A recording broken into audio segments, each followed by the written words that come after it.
بعض الأنصار المتواجدون في أحد المقاهي التي تترقب هذه المباراة الجزائر والسنغال، بداية هل لديك تفاؤل اليوم حول تأهل الجزائر، ولو أنه المهمة حتى مهمة صعبة ربما؟ المباراة ولا غير صعيبة كما نقولوا حنا، دوك النتائج تاعنا كما نقولوا ما بين تاع زيمبابوي وتونس.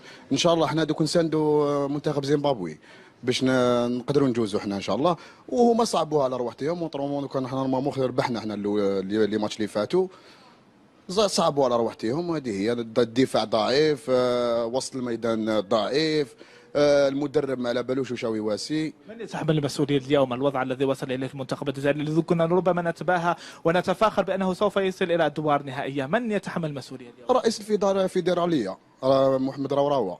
نورمال هي هل نورمالمون نجيبوا المدرب اللي كانس قبل اللي كانس في بلاصه المدرب غوركيف، نخليو غوركيف يكمل يواصل الخدمه تاعو. كان المفروض أن يكون استقرار كما يقول هذا المناصر. أيضا لدينا مناصر آخر، كيف تتوقع مباراة الجزائر والسنغال، وهل الجزائر سوف تحقق المعجزة لتأهل الدور الرباعي؟ ان شاء الله تحقق المعجزه.